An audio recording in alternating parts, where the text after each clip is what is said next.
Welcome back to the Overwatch Open, everyone. I hope you're as excited by that last match as I am. I thought I needed a cup of coffee. Really, I just needed an upset. Chris, ZP, what did you think of that matchup? Please. So for me, I feel like, can you guys imagine a Rocky movie where you saw the huge training montage, got pumped up, and then saw Rocky get knocked out in the first round? That just happened to Cloud9. For all the hype over them powering up and boot camping, this is disappointing. But isn't Rocky always the underdog? I think it's the reverse. No, not after the training montage. Then he's good. Okay. It's, yeah. I have to defer to ZP for my sports ball things. I trust you on that one. But you know who I can refer to now? Malik. He's the expert up on the coop with Xe from Method. Yo, hey, my heart is racing right now. Dude, everybody counted you out to start this match off, but you guys came out on top. Tell me how you're feeling right now. Amazing, man. Like, it just feels crazy. Like, I'm shaking right now. It just feels so good. All right, so you were telling me before, this is a lot of you guys' first ever tournament that you've ever played in, but how are you guys feeling now that you've got the experience, you've got in, and finally played? I mean, like, now, we're in there now. We've got the first games on the stream and stuff like that, like, in person. And, like, I don't know, we'll see where we go now. Like, hopefully we can go far, like, do our best. Right. Now, toward the end of that match, it was super close. Tell me, what was the type of stuff that was going through the comms as you guys were getting close to pushing that payload to the final point? So much yelling, just screaming. Like, there was a moment where it was looking kind of grim. We weren't sure what was going to happen, and then we kind of just brought it back together, and we're just yelling our hearts out. Like, just chaos. All right, so Ultimate Web, last minute, he switched to Genji. Yeah. Whose idea was that? I think it was his. I'm not too sure. Like, we just kind of, we'd been, like, his character, he plays a lot. Like, he's known for his Genji. It was just kind of fell into place. All right, man, but dude, that was a crazy match, and it's gonna be super exciting to watch you guys moving forward. Best of luck to you. Hey, man, let's do a cool handshake. Awesome, man. Thank you very much. And on that note, I'm gonna send it back to the desk. Take it away, guys. Thank you so much, Malik. Thank you, Xe, a beautiful man, a beautiful game. And let's break it down map by map. You guys are laughing. I don't understand what's funny about that. There was a lot of talk behind the scenes. He is a very, very good-looking guy. Hey, we need more ladies watching esports. Xe's doing his work, okay? Lijiang Tower, boys. Let's bring it back to the game. Let's focus. We had an incredible matchup here. This is where we first got our hint that Method was not going to get pushed around by Cloud9. Yeah, a very, very bad start by C9. I mean, they end up bringing it back. I think it was actually 99% to 0 or something like that. And that was a lot on the back of Surefour. Like, credit where credit is due. Surefour carried his team. He was constantly in the kill field feed, and he's been doing a great job, but the map choices, I don't understand going back-to-back King of the Hill. Well, first of all, I think C9, in looking at these maps, they were very confident. They thought that they could clutch on Surefour and Kai to bring things forward. But that sort of goes to where I'm going here, is that Surefour had great moments on Lijiang. It's a big reason why they won it. But Kai throughout on these King of the Hill maps, I felt like did not have his best game. I feel like, going back to talking about Xe was playing out of his mind on Zarya, and Kai, who's typically an unstoppable beast on these maps, had a rough series. And I think you look at the Zarya play, it sort of explains why C9 had their struggles where they barely got away with Lijiang, and then they didn't get away on the Paul. Yeah, in comparison to Gamescom even, I was somebody that harped on them a lot and said that some of the players on their team weren't very consistent, Reaver being one of them. I think Reaver played a good time. I think he did a great job on that Reaper, and he was very consistent, but you can't have, at any point, half your team show up and the other half not, and that's where they got into trouble. Right, and I remember just looking at the matchups through of it. I had Xe over Kai based on what I was seeing, and I definitely had Ultima Web over Reaver, where, again, Reaver has had his ups and downs at C9. He's had moments where he's been truly great and moments where he's been inconsistent, and unfortunately, this was not the best series for Reaver, where he struggled a bit, and Ultima Web felt like he just gained in power as the series went on. He was good on Lijiang, great on Nepal, and absolutely incredible on Eichenwald, so he really just got stronger as the day went on. Anything you want to add there? You're getting like immersed in the gameplay all over again. Yeah, I was rewatching it and I'm still flabbergasted. I mean, yeah, first map went to C9, and that's what we expected. It was a lot closer than we thought. We were even surprised at that point. We thought, like, you know, psychologically for a pro gamer's mindset, it was a loss for C9, you know, especially going into the rest of the group stages. But at the end of the day, they went to map 2. Yeah, well, I mean, we did get up to map 2, which was Nepal, which, as you said, was another control point map, another map where they have to fight all out. There's no relaxing here. There's no waiting for waves. Yes. You have to defend this map, and then you have to decide, always negotiate whether you want to move up, whether you want to sit on that spot, what chokes you want to hold. So what decisions did Method make here that really benefited them, ZP?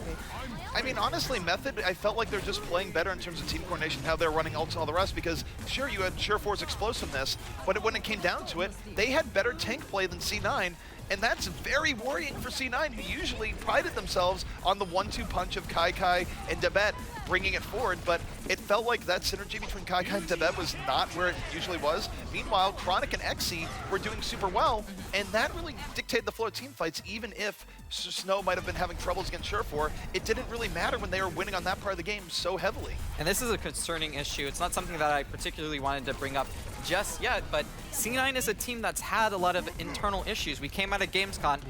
Surefour was known for doing an interview where he kind of said, you know what, I'm just doing my best. I feel like I'm doing my part. I don't know what's going on with my team. And then you look at C9. I know personally that 2 of those players work full-time jobs. You are the hard favorite, and I'll take the loss on this. We both said C9 was going to win this match. It was a huge upset, and going into this, you have all these internal issues. You have some players saying, you know what, I'm doing what I can do. You guys need to step up, and then they lose to Method, this huge underdog, and you still have the rest of the group to play. Just to emphasize this, add on to that point, Method in the Overwatch Open qualifiers, they were almost not here. They were very close to not being here. As Temple Anubis, it was the tiniest of ticks remaining to where they would have been eliminated, and they would not be here. It would be Rise Nation here instead. So Method, to say they were hardly a favorite going into this would be the understatement of the year. Cloud9, for all their troubles, you would look at their history and say this should be an easier road for them. And unfortunately for C9, Method came in very strong, and C9's problems were not solved by their boot camping. And the history, I mean, I can almost remember word for word, they played against the team in Gamescom, group stages, they said, we've never lost to them. And then it happens here again. Yeah, like, you cannot say that and then have it happen twice and get knocked out of land when you're the favorite twice, like both times. It's, this team has issues, and I would not be surprised if there's some changes going forward. Well, as we go into our examination of the third map, Eichenwald, I think one of the things you said about Surefour in that interview quote where he kind of hinted at, you know, I can do all I can on the control point maps, and even on Eichenwald here, we saw him playing his heart out. And really, like, I did not see the backup. Personally, I don't even want to talk about C9 on this map. They did have their moments where Reaver was doing well. I just want to talk about Ultima Wep because not only did he have a super dynamic Pharah first point, second point, but his heroics at the very end on Genji. That is the definition of clutch. You can't get any better than that. We were all back in the green room just losing our minds at his ridiculous endgame play. So this was Ultima Weapon's map. It was a gem, and it's hard to really talk about other things. Yeah, It was, go ahead. I was going to say, we talk about this in the context of C9 and how surprised we are, but yeah, I do love that you're taking a focus here on Method, on the things they did right, because they did so many things right, and they did them differently. They didn't just follow a cookie-cutter meta, they really explored here. Yeah, it was such a close matchup. You know, down to the wire, OT. We didn't think it was going to happen. We thought, you know, C9 was going to squeak out with the victory. They end up pulling it back, and you know that's all good and great, and it's fine. But this was a story of David versus Goliath, and they were not supposed to be within the same ballpark of C9. So, I mean, hats off to Method. I mean, C9, nice try. You're really gonna have to pull some stuff together. You're gonna have like a very serious talk going into these next games. But Method, pat on the back, guys. You cannot come into this any hotter than what they did. Yeah, and I do want to give a shout out to Snow, who was their most recent pickup. He made huge plays in this game, and really, like, the way Method has come together, I think that was the biggest contrast in the two gameplay. I mean, you did not see Xe without his supports. You did not see Ultima Wep without people backing him up every time. Yeah, Ultima Weapon, again, what he was doing was great. And I mean, it's worth knowing that C9 did have their moments where they were experimenting, and they did have some good moments. They did try out the Symmetra in the very beginning in Eichenwald. Didn't work out, but I almost want to give props for at least trying it because it was a gamble. If it worked out, it would have bought them a lot of time. There was that cute flank by Reaver with the Pharah. They definitely tried stuff out, but I don't know. Debet had good moments too. Like, there was a point where they were close to holding on third, and he was able to get block out one Earth Shatter and then come in with a huge Earth Shatter of his own. So it's not like C9 was playing badly across the board. It's just they were missing key things. They were clearly lacking in some degree of synergy. And what do you do when someone is on fire to the degree that Ultima Wep was? It's hard. Well, I'm not too sure what you do there, man. If C9 didn't know, I don't know how I'm supposed to know.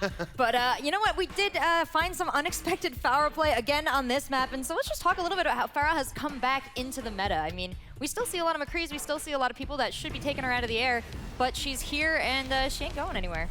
I think on Eichenwald, it's just there's a lot of terrain that she can use to her advantage. It's one of the most vertical, I think it is the most vertical map in the entire game. So map-wise, it definitely works out, but it's also because of the 3-2-1 meta, 3-3 and all the rest, teams have not been running McCree quite as often, so when they have to swap into a McCree to deal with it, or just plan around dealing with the Pharah, teams aren't as practiced at dealing with it right now, so I think Pharah gets some extra value there too. I think it's very interesting because I feel like teams were generally always coming into this saying like, oh, we're gonna play a lot of Ana, we're gonna play a lot of tanks, and then you come to this point and I feel like all of them were like, oh, we got a secret weapon.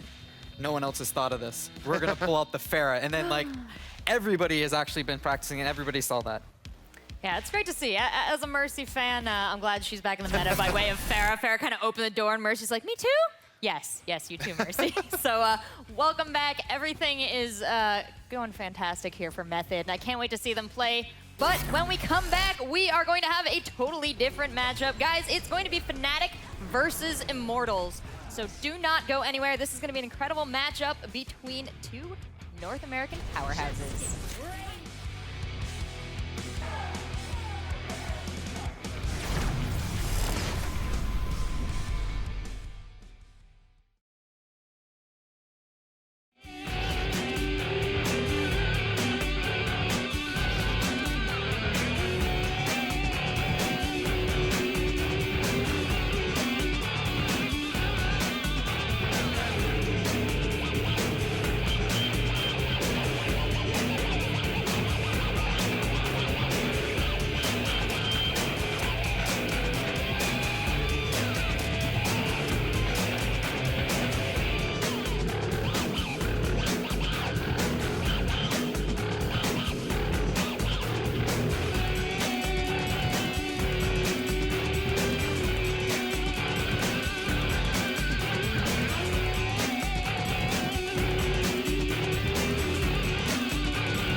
Strong and brave, these are your tanks. D.Va uses her mech to boost through the air and generate a defensive shield. Reinhardt deals punishing melee damage with his hammer and can project a powerful barrier shield. Roadhog uses his chain hook to pull enemies close before shredding them with blasts from his scrap gun. Winston deals damage by lunging into the air and staggering nearby enemies. He can also fire a short-range electrical barrage and project a bubble-shaped field that can absorb damage. Zarya's particle cannon converts incoming damage into energy, giving her more firepower. Tanks.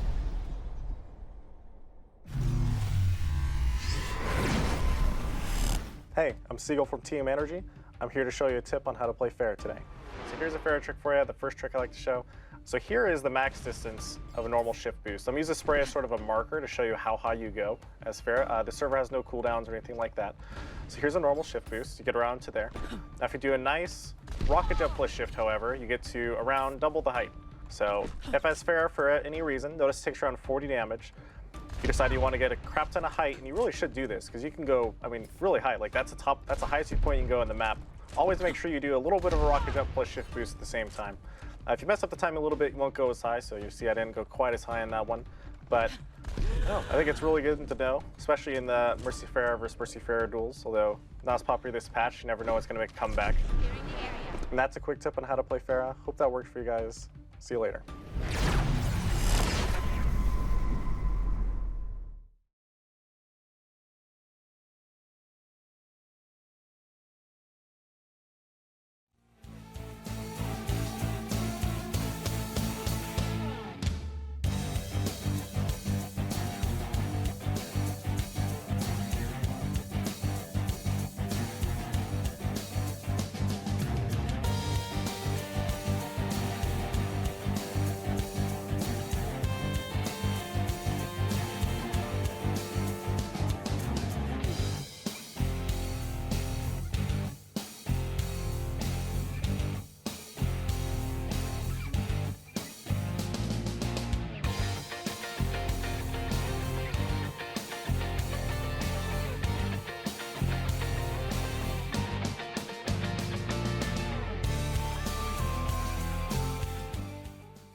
Welcome back to the Overwatch Open, everyone. We are about to introduce you to our final two teams of the day. You're going to get to know Fnatic and Immortals next. And I think they're all made up of some pretty great guys, but you guys know them best. So, Huck, what can you tell me about Fnatic? Well, Fnatic, great team, great coaching. I feel like they're one of the teams that have the best positioning and just a long-term plan of what they're going to do on each map. I think personally they're going to do really well here. I think probably they're the favorite for the group. And Fnatic, of all the teams, they have had the quickest improvement of any team ever in Overwatch, where they started as a team called Numerous, pulled together of good players, but they leveled up quicker than any in terms of getting the top 4 NA. So they're a story to watch because they have been just on the rise for quite a while now. All right, and they also have that IDDQD, one of the finest deeps in the game, and a highly sought-after player. But they'll be going up against Immortals. Now, how much of a wall do you think Immortals are going to be able to put up here, ZP? Immortals, they're an interesting team. They used to be known as Sodipop right before this tournament. All throughout the Overwatch Open qualifiers, that was their name. Immortals said, hey, these guys are pretty good. We're going to pick them up. But historically, Sodipop has struggled. They've been sort of top 8. They've been gatekeepers. They're the team where, do you want to get in the Overwatch competition? Well, you have to get past Sodipop because Sodipop is the benchmark. But they have been on the improvement, and players like Grim Reality have been leveling up over time. And there's a puncher's chance here, but it's going to be very rough against Fnatic. They're also very young. Yes. I mean, you look at Grim Reality, I mean, he's still in high school. I know another player of theirs is very young. And in general, just as an org standpoint, even Immortals as a whole is very young. What they do well, as well alongside Fnatic, is they have great support staff too. They have nutritionists, sports psychologists, everything like that. And they've been boot camping hard. So both these teams, very prepared, but we'll see. Immortals is super about their health. They talk about it in the interviews, they talk about it as like, yeah, Immortals just wants to get you healthy. So they're probably keeping them away from all the food in the back, let me tell you. Hey, that's a, you know what? That's a great role model out there for all the future gamers. You know, what a great looking, smart, healthy team. You know, good job, Immortals. Actually, we had Malik talk to Grim Reality from Immortals earlier today. Let's hear what they had to say. Thank you very much. Grim reality. You guys at the Immortals are considered the underdogs going into this tournament, but how are you feeling about how you're going to perform? I'm feeling pretty good. We did go to a boot camp at the Immortals League House, and we practiced hard, we trained hard. They instilled a lot of good properties in us, like diet, exercise, so I'm feeling pretty confident going into these games. Excellent, man, excellent. So I've been hearing a lot of stuff about you. You are a young guy, you're very young. As a matter of fact, you're still in high school. Tell me how it is balancing high school with gaming. It's easier than you would expect. I don't go to like a traditional high school.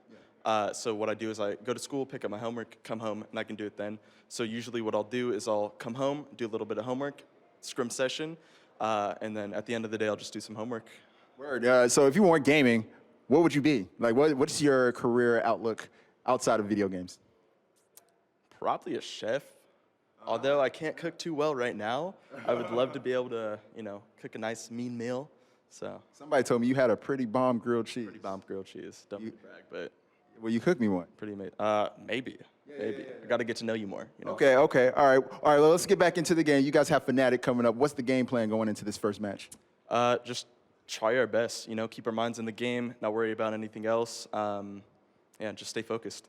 Excellent, man. Excellent. Well, I wish you guys the best of luck. I'm going to hold you to that grilled cheese as we get to know each other throughout the week. And at that night, we're going to send it back to the desk.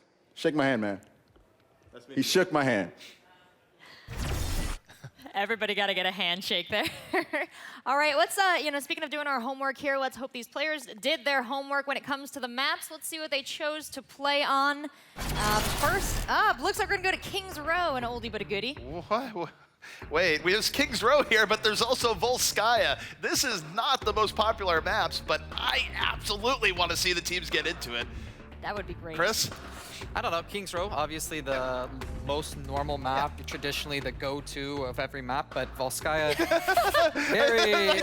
I don't care about the other two maps. We have a Volskaya full is screen this of the point. maps, but you guys should see ZP's face I'm right just now. pointing at Chris's screen on Volskaya because the dream is alive, maybe. All right. Well, let's see how our casters feel about this map lineup and the possibility of heading all the way to Mother Russia for some Volskaya. We have Goldenboy and Mr. X back on the desk. Good to see you guys again.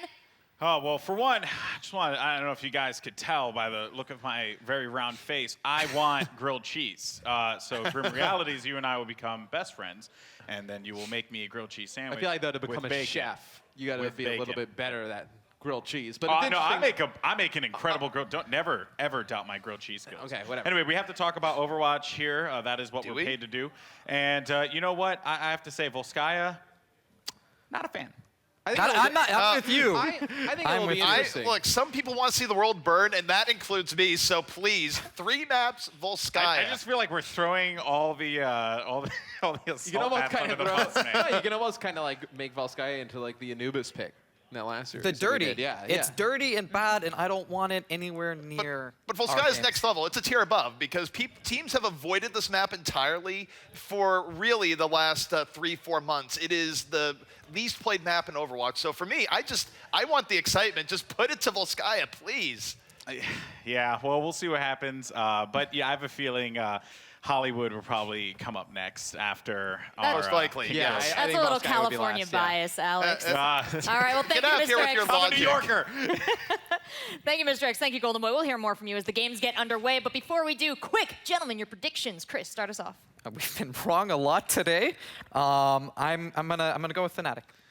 Going with Fnatic, hoping for 3 because then we're guaranteed Volskaya. All right. In that case, Immortals. That's who I'll be rooting for. You guys choose on your own. We're going to give it back over to our wonderful casters. Enjoy the games. All right, folks. So, I have to say, look, Huck and ZP have been making these picks here and there, and it hasn't been working out too well for them. This event, even the method matchup before, which we were all yelling at our screen in the back. Oh, that game was insane. It was so intense. I'm expecting the same here. Let's see what we're going to get here, folks. Of course, kicking things off in King's Row, which is a tried and true map in competitive Overwatch. So, Matt, what do you think about this one? Well, look, I kind of think, Cloud9, they go into their previous match against Method, like they could have overlooked them and whatnot. I actually think, Fnatic, after they saw that match, they were actually pretty happy. Like, they were super calm, comfortable coming into this match. you can't let it go the same way. You can't let Immortals come out, like sneak this first map out, and then you know you have to win on Valskaya. So I think you know, Fnatic really needs to bring it from the start here. I just feel like Fnatic it's an incredibly strong team, and to kind of highlight what ZP said earlier, right? This is a team that has just made significant progress and has continued to grow. You know, I'm a huge fan of IDDQD. I think he's just an awesome player, a great DBS. He's actually been playing the Mei, by the way. We're going to be seeing Mei, Reinhardt, Lucio, Reaper, Ana, and Zarya, what we've seen before on the other side, because we have about 20 seconds remaining. I was about to say, there's one person in the back, a good friend of mine, who would have been particularly happy with an attacking Torbjorn. I won't name any names, but he works for Blizzard, and he knows who he is right now. But let's go ahead and jump right into the action, because Grim Reality is going to go with that Roadhog and another star player to look out for in this match. Yeah, no, Hog is going to be great in trying to get an early first pick, right? You're going to throw your hook out, try and just get one of those backline players towards your team. You see two Mei walls coming out, one from the offense, one from the defense here early. It's going to be a pick, though, on agilities there. He's going to get taken out on his Mei, so it's going to be an early advantage to Fnatic. They'll have to fall back a little bit for Immortals. Their push is going to be stalled. Yeah, well, let's see what they're going to be able to accomplish here, as Cool Match is trying to, you know, spread them out with the grenade launcher on Zarya's right click. But here comes Hype as he's going to get in there, and this is going to be WGB. And just so you guys are aware, WGB is a stand-in for this Immortals roster. He actually, you know, not a part of it. Nami is a part of the team, so shout out to Nami. Unfortunately, he could not make it, but, you know, WGB, lots of pressure on this man, but I think he can really come out on top here. And some good work nonetheless, as Immortals do their best to keep inside. This is looking very good for them as they clear out Fnatic, and they're going to be able to get this point. They're going to be able to get the point. You see them actually just chasing that Reinhardt in the back. They're going to try and get him stagger his spawn, so they do take out Stoop again. So a very nice sequence of events there for Immortals. All right, well, they're going to get this payload. And taking a look at ults, though, you are going to have Stoop, Vonathil, and Buds, each with their ult, so this could potentially work out rather well for them. They're going to wait for the perfect moment to do so. Grim Reality, though, opting to switch out of that Roadhog and jump over to Pharah. We've seen what Pharah could do today, so no surprise here, especially Grim Reality. A lot of people talking to ZP in the back, as well as Huck, they had mentioned, you know, just how talented Grim Reality is. I'm expecting him to go off with this Pharah. And Buds, too, on the Fnatic side. He's actually getting ready for it. He's going to drop down, finds one, finds the second, and that was going to be both support. So this is not going to be a good push here for Immortals. Managed to creep in right at the nick of time. Bud's going to find one, looking for the next one as well. That's going to be Hype, trapped in a bad place, and that is going to be a clear in favor of Fnatic. Fantastic play by Buds. You know, his teammates force some action on the payload. He comes on a nice flank with that Death Blossom, able to take out two, and then just starts mowing down through the rest of the side of Immortals. And now Immortals going to get set up. They'd only have that nano boost to work with, so you think they probably hold on to that there. You save it, maybe combo it with something else. So WGB is getting close to that Earth Shatter. So potentially you get both of those. You end up using the nano on Reinhardt with the Earth Shatter. See how this works out. Hype, he actually is going to go in for that nano boost, but WGB can't get through that Kraken from the wall there, the ice wall of Mei. That's going to be unfortunate. That is pretty much a burned nano boost, and just brilliant positioning from IDDQD with that wall. Well, Mei's always been pretty effective on this map. Even before, you know, she got buffed a little bit recently, she was very good because it's such like narrow chokes, and it's impossible to get behind those walls. And you see right there, it stops that nano Reinhardt from coming in. We talked about, you know, the 3-tank, 3-support meta coming into this. It seems like a lot of teams, you know, have focused on coming up with strats to combat that, and it seems Mei is a vital part. I just also got to give a huge shout out to Buds as well, because he managed to pick up 4 kills in a row there and just cleared out Immortals. This was, again, well executed from Buds and the Reaper. You know, really, this is what you would expect out of him. He's one of those players, I know for me personally, that I was excited to watch on this Fnatic roster. A phenomenal DPS player alongside IDDQD, and I'm really just expecting him to continue to let the good times roll here, because they certainly are feeling themselves right now. A ton of ults for Immortals, though, as they come into this fight. You're going to have Grim Reality with the Pharah ult. You're going to have another one on Hyped here. It has this Graviton. He's going to pop it. You expect the Pharah ult to come in, and there it is. But seems like it's not going to connect on anybody as he's actually frozen. So it's a big play there. It looks like, though, Immortals going to win this battle. Yeah, this worked out very well for them. You are going to have Pudso, who gets that Death Blossom again with the Nano Boost, and he is just going to try and stay alive, but it won't happen as he has to take a seat for the time being. And a beautifully played push from Immortals is going to give them control of the payload as they advance it forward to that second point. Let's see now as Fnatic, what are they going to do? It seems like they're just going to challenge this one right at the gate, and they were waiting for the entire team to get together. Here comes Agilities on the move. Graviton Surge is going to be down as well. Agilities with that Binetic nade will just continue to get some help here, focusing on the Ana, finds a Tracer in front as well, and there's just so much that Agilities could look at here. Luckily for him, he's working with his teammate WGB to be able to pick off some of these players. Coolmat and Stoop going to have to take a seat. One more is one from him. This Ana, this sneaky Custa, just doing his best to stay alive here. It's the longest battle ever. I know, it actually took a century. I'm moving on. But you know what, though? It still was a pretty decent run here from Agilities, who finally gets Custa and then gets picked off by Vonathil. This is looking really good here for Fnatic as they do their best to hold them off, and they have not gotten that second checkpoint yet, Matt. Yeah, and Immortal is going to have to fall back a little bit. You know, Fnatic can take some of that more great map position, right? They can get a guy up top, really start to put some damage down. They're going to actually use... Oh, Pharah with the Nano. She's able to get two. Has one more player directly in front of her, going to put in some shots. Not able to connect. Teammates going to clean it up. And now Immortals moves the payload. That was just, you know, well done, good timing there. You know, one could argue that maybe the Nano Boost wasn't necessary in that situation, but I mean, personally, I don't think so. They gave them that checkpoint, they secure it, they move forward. Honestly, that's that.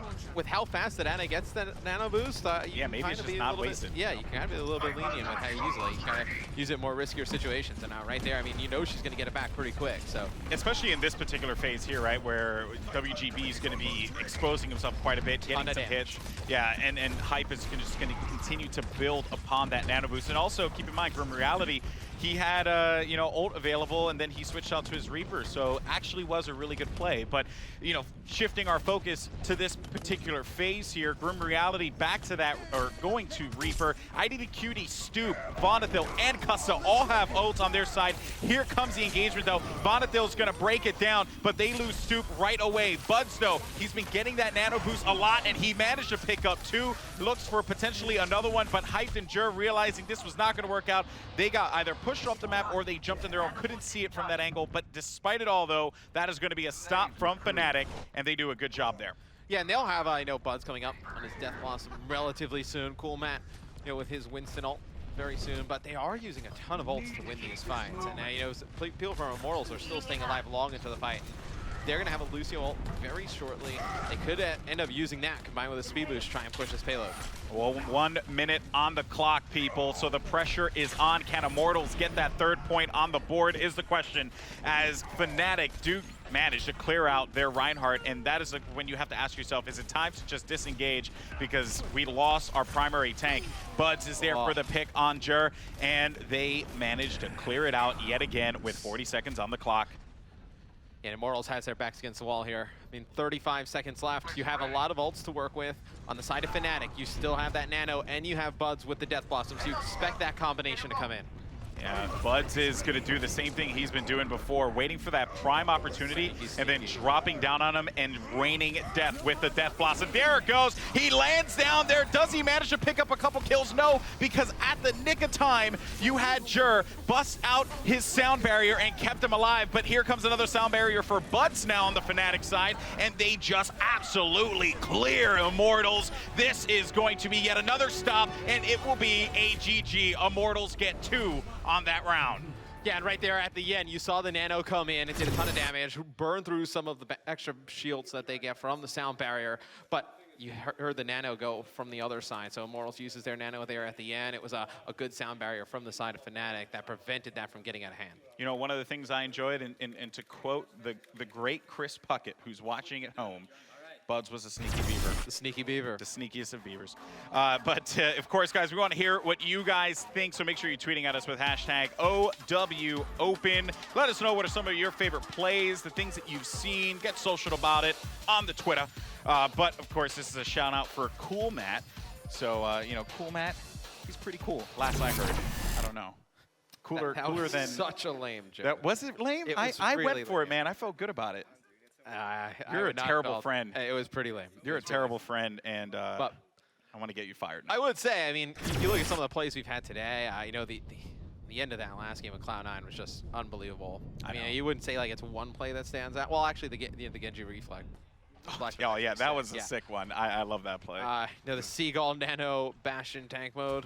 We've was had some sick. pretty We've had fun, some pretty awesome plays. Yeah, we've had some pretty fun matches here, and so you know, good opportunity to see some unique heroes that were picked. Of course, that Bastion, we had mentioned it before, mentioned it again.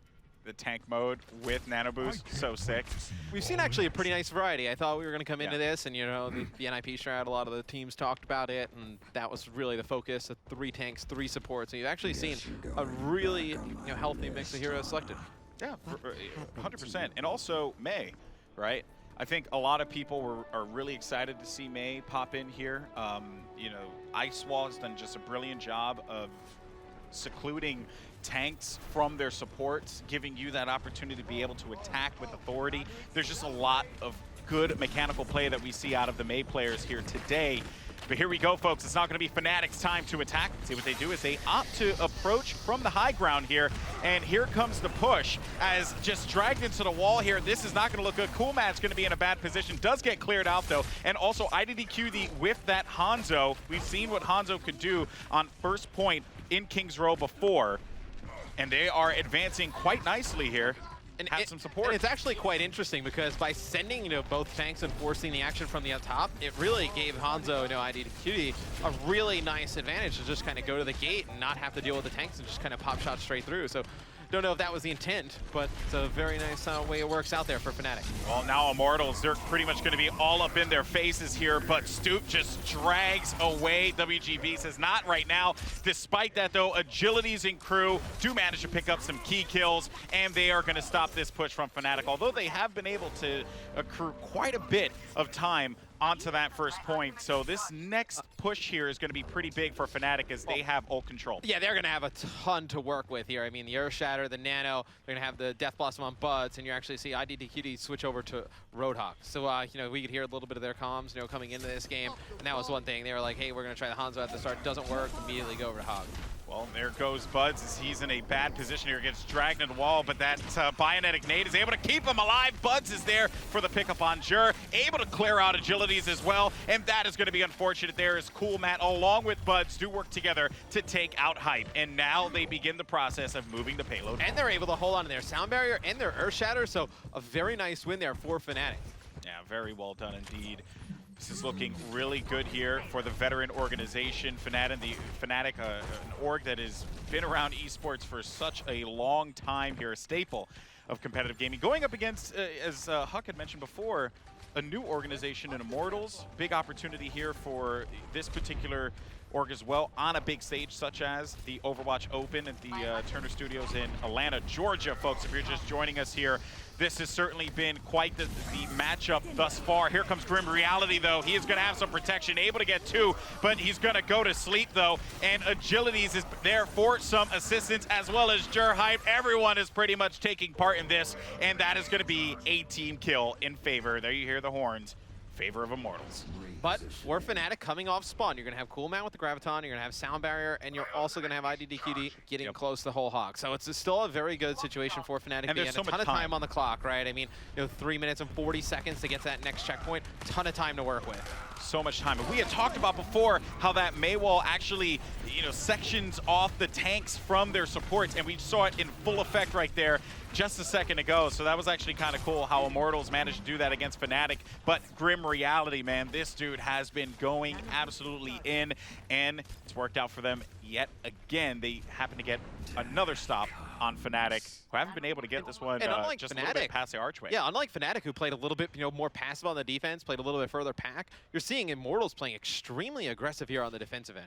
Yeah, and Grim Reality is actually looking to pull a Buds here. He's waiting for that prime opportunity, and I wonder if Buds could potentially be aware of what he's thinking about doing, but he pops out right there in front of him and just gets away from it, realizing this isn't going to work out too well. But there goes the Death Blossom and gets shut out right away. And again, folks, with a lot of time left on the clock, though, Fnatic have plenty of opportunities to push this. The question is, will Immortals, cave in, right? This has been some phenomenal defense from this Immortals lineup. And they're just doing a fantastic job. And now they're going to back up. So you're going to give a little bit more map control here to Fnatic. They're going to play a little bit further back, a little bit more passive, like we saw when Fnatic was on defense. So see what they decide to do. Trying to get some ults here for Immortals. You're going to have the Earthshatter on WGB. You're going to have Buds for Fnatic with the Death Blossom, and then you have Kusa getting close to that Nano. So obviously Ana, so prominent in the meta, probably going to try and play around the Nano boost. Yeah, and also just a good call from Immortals to back away, realize, when not to push your odds. But here comes Buds again, and he's looking to do it one more time. Drops right there, gets 3, and that's going to be Stoop with another. Follows up with one more. Cool Matt's there for the assistance, and a beautiful clear there from Fnatic as they make their way to the second point, and you just saw it. It was going to happen. You felt it in your bones, and Buds, he didn't fail to deliver. Well, it was WGB who actually uses the Earthshatter and doesn't connect with them, and as he just keeps flying by, able to take out opponents. Fantastic play there by Buds. That was awesome to watch. And now Fnatic getting close to taking this first map. This is getting dangerously close here. Immortals need something, but Cool Matt, though, he's gonna actually freeze, and this is not looking good. It's to get picked off right away. And Agilities with 3. Grim Realities there for the stop right at the checkpoint. You see it right there. For those of you guys who are new to competitive Overwatch, watching for the first time, that point right there, that giant rectangle, that's where Fnatic need to get the payload so that this way they can take this map. It is so dangerously close for Immortals, but there is a chance they can hold it off. Here comes Grim Realities, though. Tank Buster Grim as he drops down, finds one in front, finds Cool Matt as well. Stoop with the clear on WGB. Grim Reality, though, is there, and Stoop, not today, he says. Another clear in favor of Immortals. And it's quite interesting. We are seeing so many nanos on Reaper at this event. I mean, it's something that we kind of thought that the Nano would be used on Reinhardt. That's how it's been prominently used up until this point. We're seeing a ton of Nano Reaper use. So take a look at the ults as well. You're gonna have Custa with the Nano, Cool Matt with Graviton Surge, as well as Hype with Graviton Surge.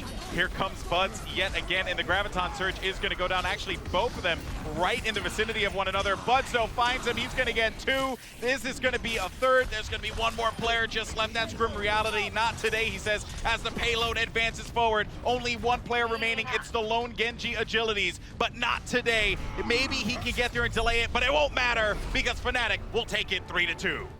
Buds was unbelievable that map. I felt know. like every time Fnatic needed to make a play, he was the guy that came up with it. Buds was a playmaker, and it was kind of just cut and dry, right? He's like, all right, I'm gonna wait till they push. Let me know where they're there. Okay, cool. Drop down. All right, shred.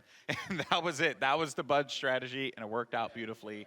Really well done. Well, he did a fantastic job getting a lot out of when they would nano him and when he would use his ult, right? I mean, it just opened up the entire game for the rest of his teammates. Also, another thing to note as well, a lot of nano boosting onto the Reaper, right? Yep. When you nano boost a Reaper, especially with this kind of a meta, right? You double that damage, the speed, everything makes Reaper a very, very difficult target to kill.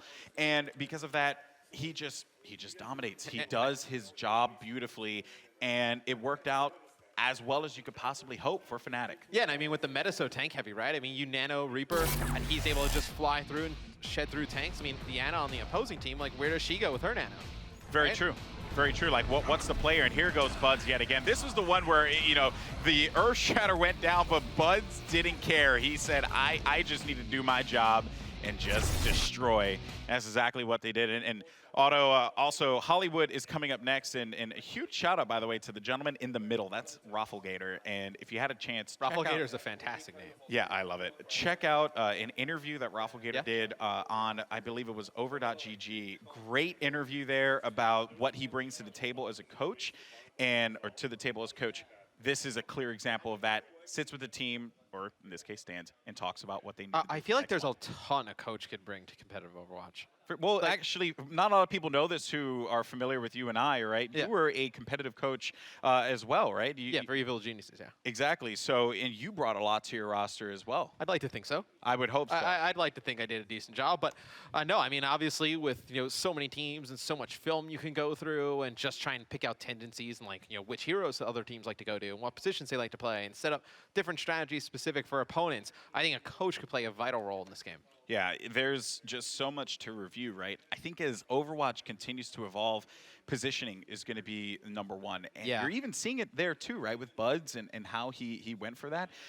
Of course, it's kind of an obvious thing, right? When you pop Death Blossom, it doesn't just hit targets in a circle, it hits targets in a bubble. So you can drop down with Death Blossom, and as you come down, start dealing damage right away. It's just those little things, right, that really add up. And of course, huge shout out to Mr. Nerdy Kid. What a name. What is up with all these Open. But it's a monster. Names? Nerdy Kid, Cool Matt. Yeah, Dark Jedi Slayer 36. It's just, that was your old gamer tag back in the day, man. That's not true at all. Yeah, 100% it was. That's I am not not true lying. whatsoever. Yeah, no, look it up, people. It's there. How'd you come up with Goldenboy? Anime. Oh. Yeah, I know. That's a real interesting story. Yeah, I kept it really simple. Everyone thinks it's a reference to Oscar de la Hoya. Of course, he is one of my favorite boxers, but, I mean, I'm not as cool, I guess, No, significantly not as cool. and I'm definitely not a boy anymore, that's for sure. I've been like Golden 8 years Man. married. Yeah, but Golden Man doesn't sound nearly as good. Yeah. Right? It sounds like, you're like this dude who's like the old guy at the party trying to be cool, and typically that's me. But in this particular case, I feel like the boy, I just got to keep the name. Well, I mean, our next map coming up. That's right. Let's actually talk about some competitive let's Overwatch. Get back to it. I know Fnatic looked very good in map number 1. Obviously, I think they, clearly the favorites going into this one. Immortals, though, they could sneak this one out. We do see Volskaya. I know the guys on the desk, they were up in the air whether they want to see it. I want to see it personally. Imagine if we get Game 3 Volskaya. Imagine. But I think now that we're here and we're seeing like the kind of meta develop here, I wonder if we see teams, progress through the weekend. Like, May has been so great at splitting teams off. It's like, how do teams kind of counter that throughout the weekend? Like, what do we see teams come up with to kind of stop that? Yeah, especially you talk about what Seagull did earlier, what IDDQD did in this game. There is a lot. There's a lot to go to the drawing board about, but it has been refreshing and it has been great because, yeah, of course, supports do keep you alive, right? Like, that's the whole point of them. But when you just keep the supports on the other side of the wall, that's it. There's nothing more that they could do, and you just shred them. And the wall is really difficult because you can't really bait it out. Because obviously, I mean, you can see when the other team is committing to a push and diving towards a point or whatnot. So it's not like you can bait the wall out because if you have one player just push too far, well, he's going to get stuck behind the wall. So it's like, it's very difficult and interesting in how teams are going to attack that. Yeah, of course, we'll see if that actually evolves throughout this week here. Fnatic's getting ready to go. The players are actually in game, so we're going to kick this one off in just a little bit, folks. It's going to be Hollywood to kick it off. And if you are just joining us here, Fnatic managed to take game number 1 on Kings Row, 3-2 against Immortals. Can Fnatic get this 2-0 victory, or will Immortals fight back and we make our way to Volskaya Industries is the question. Let's see what happens. I'm pumped. I'm pumped. I've been pumped this entire day. These matches have been incredible, X. And I think if you are, Fnatic and obviously, their coach, I think when you really kind of needed to hammer down to them during that little break that we had in between these maps, it's like, look, like, you need to take care of business here. You don't want to go to Volskaya, and like, this group can be yours. Like, they're probably going to go into a game against Method if they win here extremely confident. So they just need to focus on the moment. Like, so many teams, they would just overlook like Immortals. Maybe they think, oh, I know we won the map 1 pretty convincingly. Like, we're going to take map number 2 easy, and then just kind of give it up, and then things come down to that third map. They need to secure this win here. Yeah, it doesn't matter what game you're, playing. Just don't take your opponents lightly, ever. That's just number 1, right? That's just how it is. But here we go, folks. For the attack, we're going to have Immortals, and it will be Grim Reality on his Winston, and Agilities for Genji. Hype with that trusty Ana. Jur on, of course, the Lucio. WGB rocking that Reinhardt, and Hype with the Mei. See how this works out for them as they're going to push here on Fnatic, and Agilities is in the back line, and he is looking to cause some problems. Yeah, well, I mean, look at what Agilities and the rest of his teammates have done, right? They've kind of separated them with the Mei wall. He's trying to get a pick in the back line behind the wall. His teammates trying to push through the front. And he's just desperately trying to stay alive, trying to get back towards that health pack, but can't pick it up because that grenade from Ana finally was off, able to pick it up. But still haven't handled him yet, though, which is a problem. It's been like the battle of the entire game. I know, he's been there for so long, and Agility's still continuing to bug the crap out of them from the back line. Dragonblade's going to be out. Vonapil is going to be the first victim there. And look at the just melees as well, the deflects, I should say, that Agility's had. I think that was on one of the other players there as well. And this is pretty much just going to be Immortals pushing forward, and they do manage to get this one. I think Fnatic, as we've seen before in Hollywood, will concede this point and take it to the high ground next. Yep, that's exactly what Fnatic's going to decide to do. And I think the big kill there is obviously taking out the Nano before she has a chance to get that Nano. I mean, when you take her out, and that's kind of what these teams on the defensive side of things were built around now, that Nano boost. When you're able to win that fight against her early using that Genji to get to that back line, you're able to take that point easy. Now Fnatic, going into this next phase here, are going to have 4 ults, excuse me. I wonder how many Fnatic are going to use here, because typically you don't want to, I mean, I would imagine you want to burn all of them at once, but it seems like they're going to use 3 of the 4. Grim Reality, though, he is going to find one player in front of, that was actually going to be the Reinhardt, focusing down on the Reaper, as this certainly has been looking really good here for Immortals thus far, and this is the rage that's going to come out. Grim Reality just all over Buds. Buds isn't going to get his Death Blossom, though. Keep that in mind. And it seems like this is only Grim Reality trying to make this one work. Finally, he's going to have teammates coming up.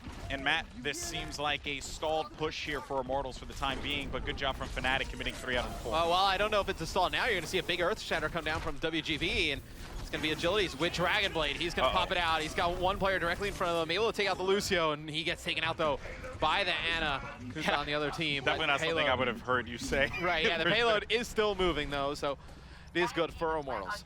Yeah, so Immortals, for a little while there, right, it was neck and neck. Fnatic was just going back and forth. You know, we had mentioned the ults before, how many they committed to it. But Immortals, right, that spawns relatively close to them. When a player Fnatic falls, hurts a lot more than when a member of Immortals falls because of how close that spawn point is. But as it gets further into the studio, you're going to see this impact Immortals just a little bit more. And Hype is going to be in a bad spot. You're going to have 2 down for Immortals at this time. 3 down, as a matter of fact, as Jer's going to be the latest victim. Grim Reality will not be able to do much either. Agilities does manage to make something happen against Custa, but IDDQD is certainly happy with how that one went in favor of Fnatic. Well, for Fnatic, for this next push from Immortals, they'll have, I know, Bud's Death Blossom to work with. You'll probably get back the Earth Shatter before we see this next engagement. On the side of Immortals, though, you're going to have WGB with the Earth Shatter. You're going to have, potentially Agilities with Dragonblade and the Nano on the Ana. So you'd have a lot to work with if you're Immortals. Yeah, we'll see what this team's able to do, and just popping up, taking a high ground, in my opinion. Very smart here for Immortals. But look at that, just sectioning them off. Luckily for Hype, he has a healing sniper rifle, so that should work out rather well. Despite that, though, still took him out of position, and here comes that Earth Shatter falling down. WGB is going to find one, and the battle's going to be in full effect here. Yet another team fight, and Immortals does manage to come out on top with some favorable kills. There's only going to be one player left alive. That's going to be IDDQD on the payload, but he falls, and this is going to be a continued advancement in favor of Immortals. They had to use the Earth Shatter and the Nano, but you're going to have the Dragonblade, and you're going to have the McCree ult coming in this next fight. So Immortals looking very good here on the side of Fnatic. They're going to need to, wait, stall, combine some of these ults, and they're actually going to go out and challenge this payload. And see Agility's pushing through the back. He's going to try to take that Ana out as soon as possible. You see just the emphasis they're putting on getting Ana out of these fights. Oh man, I thought Agilities was going to be able to sneak his way out of that one, but not today. IDDQD and Buds were able to take out 2 here, and this is not looking good. WGB just shuts out Buds right away, or excuse me, IDDQD. Vonapil, though, able to drop Grim Reality there with his Lucio, and despite what looked like a good start, you know what? Immortals just couldn't quite make it work at this juncture, and that is going to be a battle in favor of Fnatic. So good work for them, right? They have now 3 ults, as a matter of fact, because Stoop is going to have his ult too. So that means a cool mat engagement with Graviton Surge, Buds for the survivability with the Rage, and of course Stoop with that Earth Shatter, just looking to dominate. On the other side, though, it's going to have 3 ults there. for Immortals. And the big one to note is going to be Hype with Nano Boost. You got to keep talking about it. And I think you probably nano the Reinhardt in this situation. Like if Dragon Blade was up, potentially you could nano the Genji, but it's going to be Soups diving in with the charge. He has his Earth Shatter. He's going to use it. The Graviton comes in as well, trying to pick up kills. Oh, he's going to get taken out by WGB. Immortals trying to take advantage in this fight. Also, a huge shout out to Hype there, dropping that nade, thus giving his teammates the ability to regen health as soon as possible. That was a brilliant play, especially when you get Graviton Surge and you're stuck in this position where you cannot move. At least you know you're just continuing to get heals, and because of that, Immortals, they do win that fight, and they're going to push this one forward. Now, keep in mind, folks, 20 seconds on this clock, so the pressure is on for Immortals to be able to get to this checkpoint. A clear here will be massive for Fnatic. Hype, though, is just going to freeze out the tanks and do some damage. This is looking phenomenal for the Immortals. Yeah, and they're going to be able to push this payload to this next checkpoint. You see the Maywall coming in. Winston trying to stay alive. Going to be taken out. Actually, you see a Blizzard come in, so Fnatic going to try and stall this out. It's going to be Anna dropping down now onto the payload. She's taken out. Reinhardt's coming in. Players just funneling in for Fnatic. Yeah, this is a great Blizzard, by the way. Right before Hype got dropped, he said, you know what, I'm going to drop this Blizzard for my teammates and help them out. A little gift, you know, post-mortem there. And Agilities and crew clear it out. They get that checkpoint, and they move on to the final point here.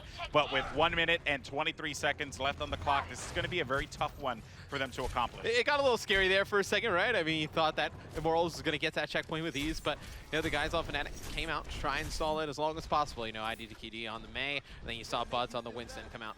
Try and just, you know, waste some more time there. With a minute to go, though, I mean, not a lot on the clock here for Immortals. They're going to have a lot of ultimates, though, and Agility is going to switch over to Reaper here for this final checkpoint. You know, I think that's a pretty good call, right? You're going to have a lot of opportunities to drop down, potentially do a lot of damage. And here comes the sound barrier for Immortals.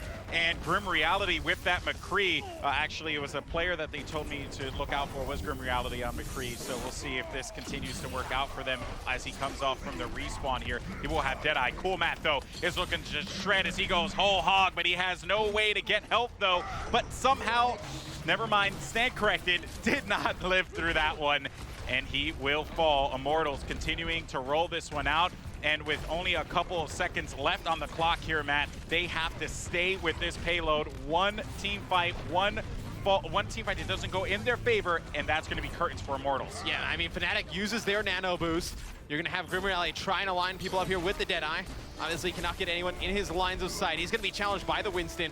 He's going to have to back up. Winston's going to start separating their team. It's going to just cause total chaos here with his Primal Rage, and it's going to be able to take out Grim Reality, and it looks like nobody on the payload. Somebody needs to get over there for Immortals, and that is not going to happen. You see Agility's trying to teleport there in the final seconds, but great defensive stand there from Fnatic. Brilliant work there, right? They managed to hold this one off. Agility's just a couple more seconds, and he would have been able to get there. That's also a really long teleport, too, right? Because, you know, he's got to, like, pose and all that stuff. So it's unfortunate for Immortals that they weren't able to get 3 points. But for Fnatic, I mean, just brilliant work from them. Took it toe-to-toe, especially on Streets phase. Didn't really give Immortals much to work with. They made them work for that second checkpoint, and they paid for it in the final phase with barely any time left on that clock. Yeah, and what I've loved, what I've seen from Fnatic thus far is that they in situations, they always just keep changing heroes, right? They don't get too stubborn, stay on one guy. I know Cool Matt was doing a great job with Zarya there in the last one, switches over to Hog. You saw Buds doing a nice job with Winston. He switches over to Reaper there towards the end. Just making those mid-game adjustments, I feel like, so huge in this game. For sure. And also, another note too, right? Immortals did do the same thing. They realized, like, hey, this may not work out, so let's jump off from, you know, this particular character. Grim Reality didn't start off with that McCree, you know, although it didn't work out in the end. It seems like he's going to opt to stick with him this time around, and you know what? I'm kind of pumped to see him, you know, rock that McCree and do some damage as players try and push through that choke. Actually, it's quite funny. A while ago, when this Immortals team was called Sody Poppin', I actually ran into them in the competitive play. It was not enjoyable. It's an honor. Really? No, it's not enjoyable. Side, man. Yeah, well. Yeah, no. I was getting spawn killed. I was very frustrated. Well, let's see if, you know, they could do the same thing here, potentially? No, I don't think they're going to do the same thing here. Well, I don't know. I don't know what your segue was to that. Fnatic is significantly better than I am. Yeah. But besides admitting you're awful. And, I'm actually pretty good, but I'm sure you are in your mind. Anything's possible. I mean, my My girlfriend tells me I'm pretty good at this game, so she wouldn't lie. Oh, goodness. All right, folks, here we go. Fnatic on the attack. You're going to have IDDQD on the Mei, Stoop with Reinhardt, Custa with the Ana, Buds with the trusty Reaper, Vonethil with Lucio, and Coolmat with the Zarya. There goes that Mei wall, though, from Hyped. And doesn't section off anyone this time around, just keeps him at bay for the time being. But, of course, we'll see how this unfolds as Custa continues to advance forward here and stopped in his tracks, as a matter of fact, was going to be Stoop. They are going to get inside of that point with some authority, though, and look at the heals coming out of Custa. Already has the ult available, but in a bad position, though, trapped in the corner, and Grim Reality puts him to sleep. That's going to do it there. Cool, Matt. I mean, really, what are you going to do? Trapped in a corner. That's it. Agilities. He gets the hook there on Vonethil. Where you going, son? Come back here. And that's it. And you see how much healing Ana can do? Like when we were on Auguste there, you just saw how fast he was able to heal teammates and then build Ana's ult. And then on the other side, I think the Immortals, they win the fight. Ana gets her ult out of that as well, healing her teammates. So now we're going to have 2 nano boosts, one on the offense, one on the defense. Be interesting to see when they decide to use these. So who does Custa go with this nano boost is what I'm wondering. I think it's good. It seems like it's the Reaper there, but he is, or excuse me, the Reinhardt gets frozen.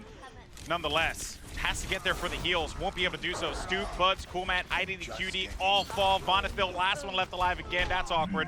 And he will die. And that is going to be yet another great defense from Immortals. Plenty of time, though, for Fnatic to play around with here. Oh, actually, Custa didn't use the ult. I apologize. I thought Custa did. Yeah, so I was going to point that out. So the guys on Immortals, they end up using their nano boost, and they use a Blizzard there from Mei. So now going into this next fight, Fnatic, they're going to have the nano. They're going to have Buds with Death Blossom. Coolmat getting very close to that Graviton, so they have a lot of utility to work with. Bud's on the move. He's going to get that nano boost again. Finds one, maybe a second as well for his troubles, but gets trapped, though, in a really precarious situation. Finds Hype, though, and that's going to be a pick for him. Continuing to push forward here. This could be a win for Fnatic, and Bud's continuing to prove why his Reaper is potentially second to none. I've really enjoyed watching him play with this character, though, and this is going to be a capture for Fnatic. And it's just beautiful patience by Fnatic. Like knowing that they didn't need to win that previous fight, just need to force the ultimate out of Hype. You need to get him to burn that nano boost, and as soon as they saw that, they probably felt very confident going in that next fight, having the nano, having the Death Blossom, and Coolmat holds on to the Graviton, and they get the Earth Shatter on Stoop, so Fnatic looking very good. Yeah, this could be another potentially beneficial engagement for Coolmat and the crew of Fnatic. Let's see if this is going to be the case, though. And again, high ground's always going to come into effect here on the Streets phase in Hollywood. You see just holding off up top. That's actually going to be Agilities with that Roadhog. And Coolmat and the crew just backing away, realizing that this is certainly not going to work out well for them here as Immortals gets right in their face, pushes them right back to their spawn. Here it comes, though, as Fnatic actually pushes up and is doing really well here. Picks 4-5. That's going to be a 6 clear team kill done. Push that one forward. Well, Immortals, they kind of burn through all their ultimates and they don't get anything for it. The disengage comes in from Fnatic. They hold on to all of theirs, and as soon as the guys on Immortals, they burn through their ultimates, Fnatic pushes right in, uses all of theirs in combination, and they're able to move the payload very far. Keep in mind as well, this is it, right? I mean, Fnatic are up in this series 1-0. If they manage to take this one, that's going to do it. GG, and that will look really good for Fnatic because they have a lot of time left to work with here. Custa, though, he's trying to help out his teammate as much as possible, but gets shut out by that hyped Mei icicle just right to the face. Sniped by Mei. Sniped by Mei, and that will be a clear for Immortals. But still, though, lots of time for Fnatic to work with your X.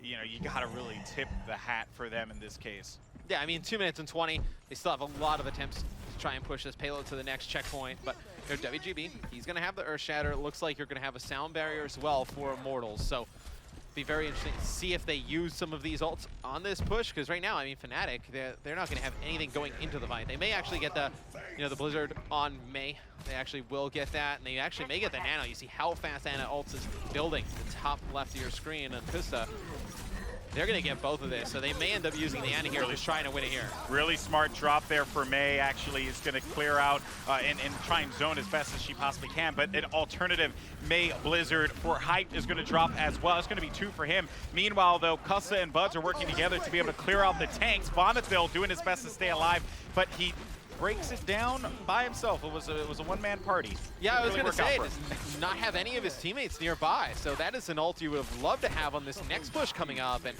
Grim Rally, a nice flashbang, one click, the head of Ana. And now Immortals, they have the ult advantage, right? I mean, they have the nano boost on Ana, they have the Earth Shatter still, did not have to use it in the previous fight.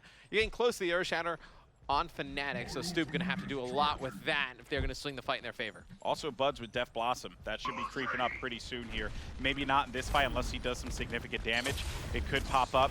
And that nade from Ana just having to force you away because you can't reach in health is so critical. Stoop, though, not able to do much. Buds, he does have his ultimate. He pushes in, but with only 3 health, not much you could do in that situation. Another clear, but keep in mind, though, this was a good play for Fnatic because they managed to pick up quite a few ults. Custa's going to have ult in a little while as well. This could be the push that gives Fnatic that point. It could. It would be dangerous, though, if Hype is able to get that nano again. Like, if Fnatic does not win this next team fight, and then they maybe have one more attempt at it, you know, this could be the final attempt out for Fnatic, as we only have 20 seconds left. But and they had a lot of time, too. They have 4 minutes to push this one downstream phase, but Immortals, commending them. They did a brilliant job there. And here goes Buds, pushing in, Tank Buster mode, activate. He's actually gonna get shut out with the Death Blossom, pinned against the hood of the car. But can he, is he able, I should say, to stop this one in its tracks? He does manage to find one, working with his teammates as they try to advance his payload forward. It's do or die time here. We could be going to a map 3 Volskaya, potentially, if things don't go in the favor of Fnatic. This fight is going to be so important. Agilities, though, is going to be surrounded by members of Fnatic. Hype doing his best to just keep this one going. WGB on the advancement. It just doing his best to just try and zone out and do as much damage as possible. But Bonadil, he's going to break it down. Sound barrier in effect. They're pushing this one forward, and there's no reason why they don't get this checkpoint.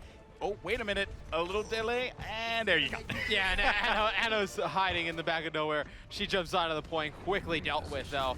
A Fnatic, I mean, that was a lot harder than it should have been, right? I mean, they had a ton of time. They had some ult advantage early. Fantastic hold there by Immortals. Tried to switch to some heroes at the end where they could potentially stall for a little bit longer. You saw D.Va come out at the end. You saw Soldier as well. See what Buds is doing, by the way? He's taunting to go third person so that this way he can see if anyone's coming down that hallway. That is really good. Yeah. That's just a, you know, little pro tips, you know, I guess. Pro tips with Goldenboy. Pro tips with Goldenboy. Who would ever thought that? I know, right? I mean, you know, dashingly attractive and deceptively good at this video game. Who knew?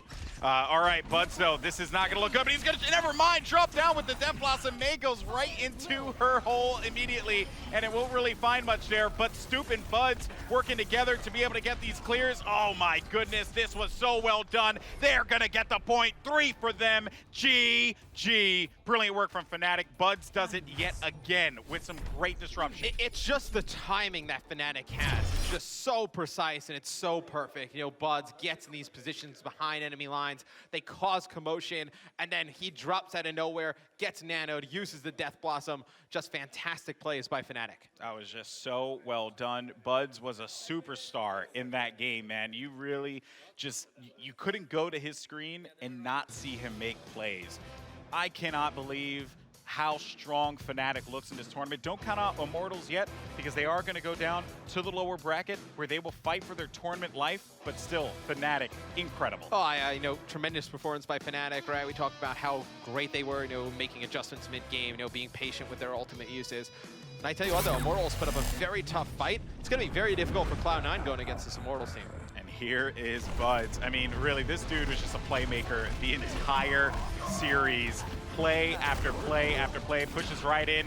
And I also just have to commend the use of the nano boost onto the Reaper. I really enjoyed that. Typically, you see it go to the Reinhardt, but not for Fnatic. They focus on the Reaper because they know Buds can get the job done. Oh, and obviously with the nano, you get that little boost in speed, right? And I mean, Reaper's right able to get right into that range where you do really awesome damage. Of course, folks, that's going to do it.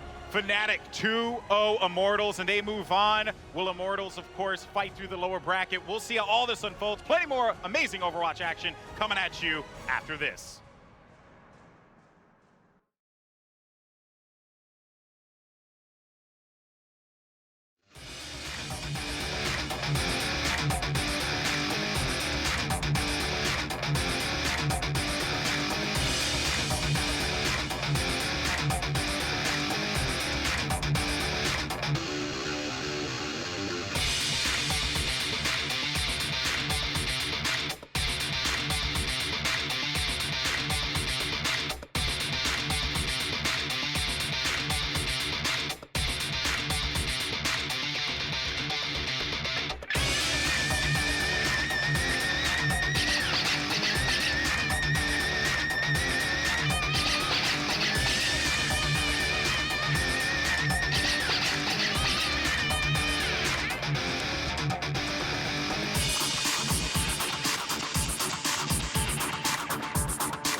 Welcome back to the Overwatch Open. We just saw another match conclude. That was Fnatic versus Immortals. So quickly, ZP, your take on the match. I think my take on the match is that Immortals came out stronger than expected. I thought that they did pretty well, but just not quite well enough. I mean, a lot of teams are relying on similar tactics. You saw a lot of Reaper nano boosts going in. Buds, of course, getting the most of them in the series, but Grim Reality also setting himself up well over the course of the game. Unfortunately, Fnatic just coming out a little bit ahead, and I think it's just an experience thing showing out here, where Immortals, formerly Sody Pop, they've been together not quite as long as Fnatic, and Fnatic, I mean, they were better, but it wasn't dramatically better.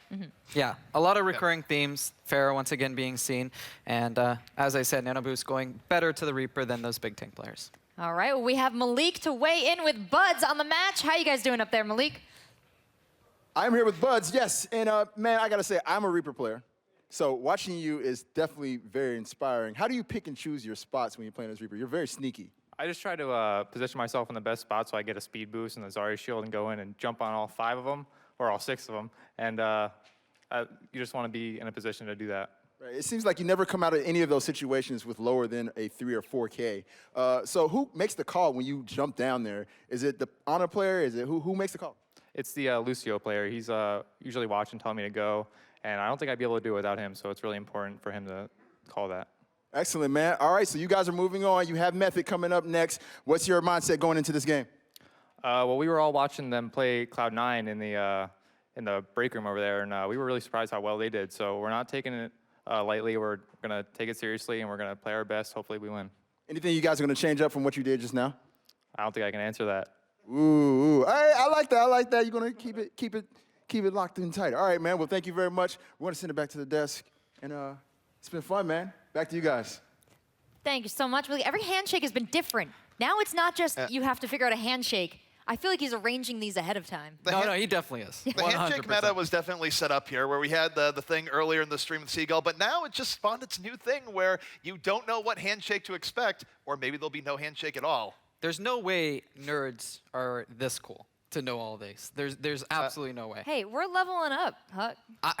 As a nerd, I don't know that many handshakes. People watch game Huck's film, like, I'm okay? not cool. Look, Rachel, you're not cool. Sorry. people watch game film. They saw it happen earlier in the day, and everyone immediately, I mean, they're playing video games, but they also don't want to be left behind on their handshake game. So it just shows the adaptiveness of your average Overwatch player, because no one wants to be left out in the cold by Malik. ZP's the cool guy, I guess. We're just not up to par. One day, Chris. One day. Well, speaking of cool stuff, we can talk about our first map. That was King's Row, and Fnatic came out on top. How did they do it, Huck?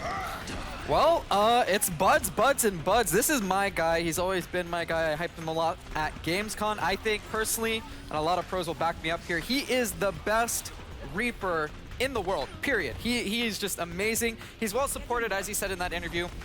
He's got the speed, he's got the nano boost, and he's getting the Zarya bubbles.